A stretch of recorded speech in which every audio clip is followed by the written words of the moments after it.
À la rapporteure, pardon, aux deux rapporteurs, aux trois rapporteurs. Je vais donner la parole à tout le monde finalement. Merci, Monsieur le Président. Mes chers collègues, je vais vous expliquer pourquoi en quelques minutes. Je vais prendre un petit peu plus de temps que d'habitude pour vous expliquer les raisons pour lesquelles je suis défavorable, non pas à la notion de pronostic vital engagé, mais à la notion de court ou moyen terme. Je crois que les choses doivent être très précises. D'ailleurs, pour rétablir la réalité du travail de la Commission, la notion de pronostic vital engagé en soi n'a pas disparu. Pourquoi ? Parce que l'affection grave est définie dans l'exposé des motifs du gouvernement. Vous prenez la page 3 de l'exposé des motifs du gouvernement, il y a une définition parfaite de ce qu'est l'affection grave, affection qui engage le pronostic vital. Donc, avoir conservé la notion d'affection grave, de façon certes implicite, et je vous concède que l'explicite parfois est utile, mais de façon implicite, la Commission n'a pas remis en cause la notion de pronostic vital engagé. Je le redis, s'il s'agit, puisque on fait beaucoup de français, beaucoup de grammaire, s'il s'agit de faire de la redondance, j'y suis tout à fait favorable.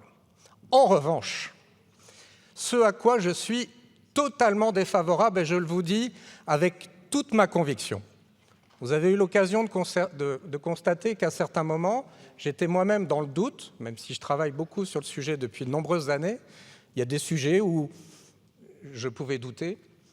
Autant là, je ne doute pas une seconde, mais pas une seconde. Je considère qu'inscrire court ou moyen terme dans cette loi serait non pas seulement une erreur, mais une faute. Et je vais essayer de vous expliquer pourquoi. Alors en fait, pour remettre les termes du débat, je vais commencer par un très bon document publié par le ministère de la Santé en mars 2023, appelé « Fin de vie, mots et formulations de l'anticipation définie juridiquement sur la fin de vie » et adressé aux professionnels de santé. Donc ce document explique ce qu'est la fin de vie de façon remarquable. Je cite le ministère de la Santé, mars 2023, donc c'est récent. Les chercheurs et les autorités publiques, notamment la Haute Autorité de Santé, retiennent habituellement deux définitions de la notion de fin de vie. Deux notions. La première associe la fin de vie à une estimation de la durée de vie restante. Le pronostic vital est engagé à court ou moyen terme. C'est le choix qui avait été initialement retenu par le gouvernement. Aucune loi en Europe, vous m'entendez bien, aucune loi en Europe a fait le choix de ce critère du temps à vivre estimé. Aucune. Personne en Europe. Personne. Les Américains, oui, ils l'ont fait. En Oregon, ils l'ont fait. Ils ont choisi 6 mois, ils s'aperçoivent que ce n'est pas opérant, ils vont passer à 12 mois, puis je pense qu'ils s'apercevront sans doute que ça n'est pas opérant, mais personne en Europe n'a fait le choix du temps vital estimé. Et donc, le document continue. Deuxième notion possible de la fin de vie, cette notion associe la fin de vie à l'évolution d'une pathologie grave qui rentre en phase avancée, potentiellement mortelle, cancer, défaillance d'organes, maladie neurodégénérative. Je lis la conclusion du ministère de la Santé. Ces définitions confirment la possibilité d'une double lecture, celle du temps qu'il reste à vivre, le choix du court ou moyen terme, que je rejette totalement, et celle de la trajectoire de fin de vie qui fait appel à un temps variable, et c'est ce que je soutiens. Alors j'ai entendu parler du Conseil national de l'ordre des médecins. Écoutez, nous avons fait de longues auditions, et moi j'ai noté le verbatim, mot par mot, du président du Conseil national de l'ordre des médecins devant la représentation nationale. Devant la représentation nationale. Je vais lire les propos du président de l'Ordre national des médecins. Le court terme, c'est déjà difficile. alors le moyen terme, franchement, ce n'est pas raisonnable de se poser cette question parce qu'on ne le connaît pas. On ne le connaît pas, il l'a dit 2 fois. D'autre part, il y a des patients atteints de certaines pathologies, dont les maladies neurodégénératives. Il est impossible de dire le terme de vie ou de mort de ce patient, et ce n'est pas ce qu'il veut. Pour le patient, ce n'est pas tant le moment de la mort qui importe, mais celui à partir duquel la vie lui sera insupportable, et en cela, on ne voit pas comment on pourrait fixer le terme. Cela doit être du cas par cas. Je ne crois pas que le terme soit une solution, et la notion de terme nous rassure faussement. Deuxième personne notable auditionnée, le président de la Haute Autorité de Santé qui est chargé de définir ce qu'est le moyen terme. Soyons clairs, moi, que la notion ne soit pas définie, ce n'est pas le sujet pour moi. Parce que quand elle sera définie, de toute façon, la Haute Autorité de Santé nous dira c'est quelques mois, ou il nous dira c'est 6 mois, ou il nous dira c'est 12 mois. Le problème, il sera le même.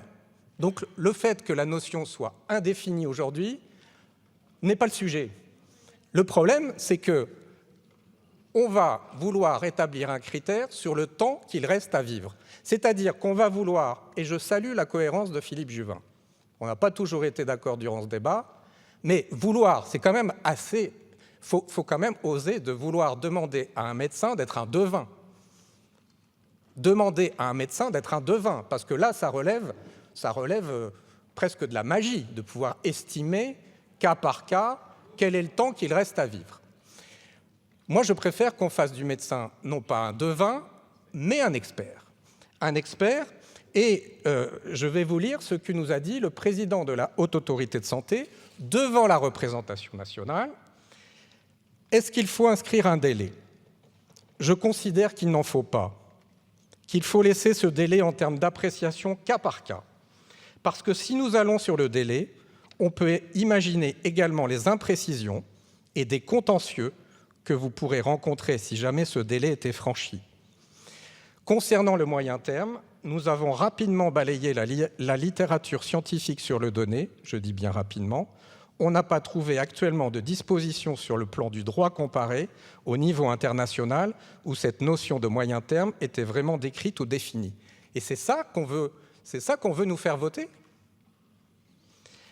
Alors, je vais conclure, parce que je ne veux pas non plus abuser de votre temps, en espérant vous avoir convaincu. On nous dit la phase avancée au terminal est un concept inconnu. Alors, pour le coup, non. Parce que, à ma connaissance, Jean Leonetti s'y connaît plutôt en matière de santé. S'il considérait que la phase avancée au terminal était un concept inconsistant, il ne l'aurait pas écrit dans la loi de 2005. Si la phase avancée au terminal était une notion inconsistante, Alain Claes et Jean Leonetti ne l'auraient pas écrit dans la loi de 2016. La phase avancée au terminal figure dans la loi de 2005 Leonetti et figure dans la loi 2016 de Jean Leonetti et Alain Claes. Mieux, la Haute Autorité de Santé, figurez-vous, a sorti une note pour dire ce qu'étaient les soins palliatifs et à quel moment on pouvait y accéder. Eh bien, figurez-vous qu'ils ont dit qu'un malade pouvait accéder aux soins palliatifs lorsqu'il rentrait dans une phase avancée. La Haute Autorité de Santé.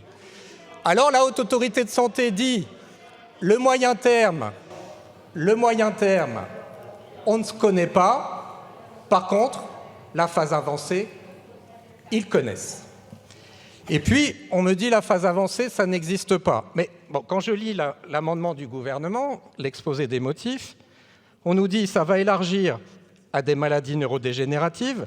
Par exemple, le stade avancé de la maladie de Parkinson, pas moi qui l'écris, le gouvernement, le stade dit avancé de la maladie de Parkinson, ou le stade avancé de la sclérose en plaques. C'est bien que ça existe, la phase avancée. Je voudrais terminer, mes chers collègues, peut-être par évoquer ceux et celles pour qui nous sommes là. Les malades, parce que ce serait bien d'en parler aussi des malades. Alors, je vais vous lire un communiqué qui a été fait par France Asso Santé, qui réunit une centaine d'associations d'usagers de la santé, et par l'ARSLA. C'est quoi l'ARSLA? C'est l'association de recherche sur la SLA, la maladie de Charcot. L'ARSLA n'est pas une association militante pour la fin de vie. Pas du tout. Au contraire, ils font un travail remarquable pour développer la recherche et pour faire en sorte que demain, la SLA ne soit plus une maladie grave et incurable. C'est pour cela qu'ils se battent. Pour cela et avant tout. Pour autant, au moment de nos débats, l'ARSLA est sortie de cette réserve qui leur est naturelle pour dire une chose, et ça sera ma conclusion. Parce que c'est le sens des propos que je tiens devant vous aujourd'hui, avec une certaine gravité. Que dit l'ARSLA? Il faut admettre que la suppression du moyen terme est une avancée essentielle vers l'accès à une fin de vie dans la dignité pour les personnes atteintes de la maladie de Charcot. Et il conclut, ainsi, revenir à la notion de court ou de moyen terme reviendrait tout simplement à exclure les personnes pour lesquelles cette loi vous semble une évidence, il s'adresse à vous, députés, les personnes atteintes de la maladie de Charcot. Nous ne voulons pas être exclus de facto de cette loi parce que vous reviendriez à la notion de court ou moyen terme. Alors, mes chers collègues, si je suis ici devant vous, c'est évidemment pour faire en sorte que les malades en fin de vie puissent avoir une solution. Les soins palliatifs, évidemment, une aide à mourir aussi, mais je pense que nous n'aurions pas fait notre travail de législateur. Nous n'aurions pas voté une loi telle que nous l'entendons, c'est-à-dire répondant aux besoins, répondant aux souffrances. Comment peut-on imaginer revenir à la notion de court ou moyen terme qui exclurait de facto, notamment les malades de Charcot, qui ont été, il faut le dire, particulièrement emblématiques de la situation que nous avons pu constater pendant des années et des années.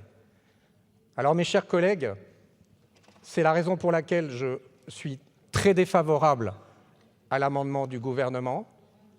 Je dis qu'il faut peut-être trouver une formulation qui soit suffisamment claire et explicite. Je trouve les amendements qui ont été défendus par Stéphanie Rist et par Géraldine Bannier très intéressants. À titre personnel, je les soutiendrai. Je répète ce qu'ils contiennent, c'est-à-dire qu'ils parlent d'une affection grave et incurable, en phase avancée ou terminale, et qui rajoutent engageant le pronostic vital. Je trouve cette formulation la plus claire, la plus adaptée, la plus simple, et je pense qu'elle répondra à la demande des malades et que nous pourrons être fiers d'avoir trouvé ensemble ce compromis, cette solution et cette voie de rassemblement.